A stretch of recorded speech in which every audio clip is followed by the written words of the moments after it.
Hello everybody, I'm going to show you how I make some liquid cultures.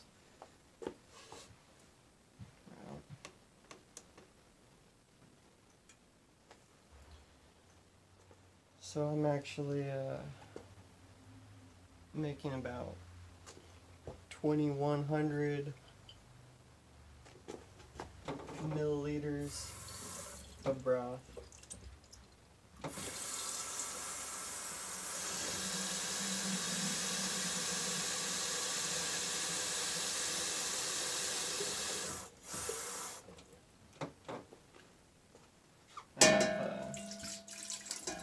Some 4-ounce jelly jars that we'll see in a minute that work really good for this, I think.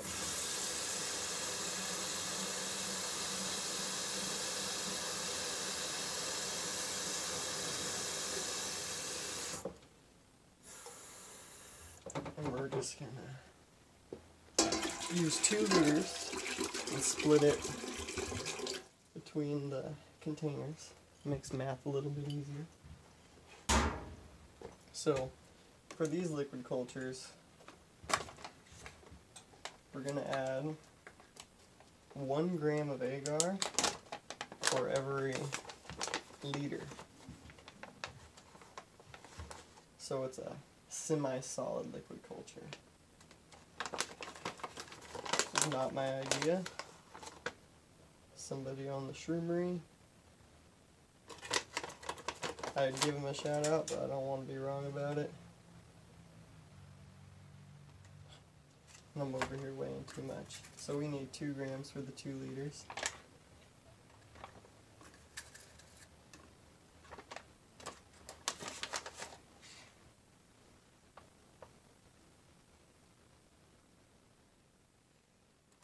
Two grams to the 2 liters. It's just enough to give it a little bit of a consistency, so the mycelium doesn't like ball up, which it tends to do. Has a much easier time staying separated,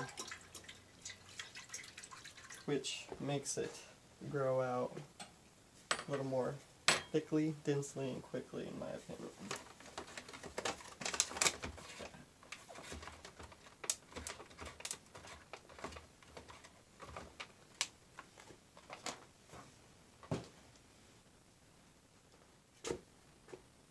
We're going to do a ½ gram for every 100 milliliters. So we're going to do about 10 grams. For the 2 liters, you would do 5 grams per liter.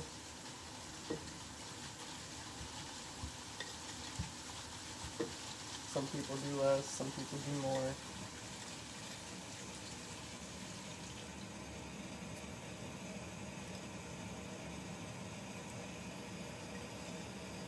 Some people think that less nutrients in your liquid culture solutions kind of makes the mycelium stretch a little bit more. I personally find that sometimes maybe more nutrients helps it take off a little bit quicker. So yeah, I'm really not too sure about all that.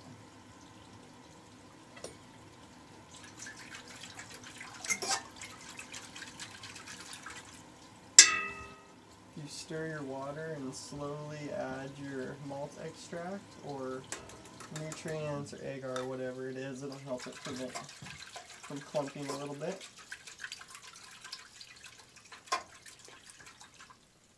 Now you can absolutely prepare your agar in a jar, a media bottle like this. A lot of people will add the ingredients in and heat it up in a microwave until it's all homogenized. I find that it's a lot quicker on a burner. So we're going to go ahead and let this heat up.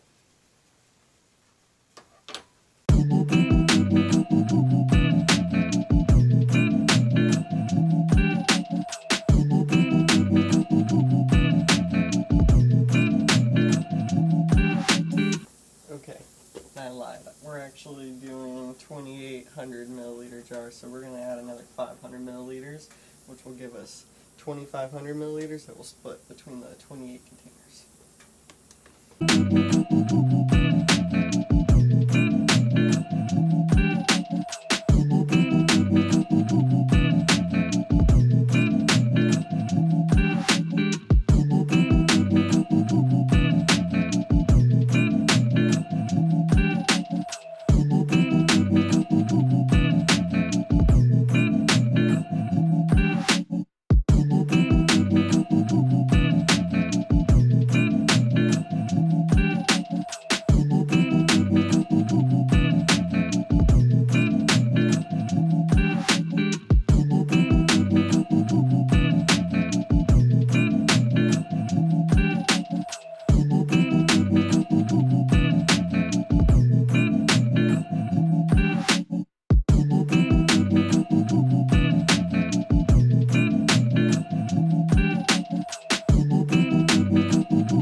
guys, so I want to touch on something real quick. If you're using a Presto, which is doesn't have the stopcock like an All-American, so you know an All-American's completely sealed when the stopcock is sealed. And what happens is as this cools down, the air is going to contract and it's going to pull in more air to fill that space, which is potentially full of contaminants. It is full of contaminants.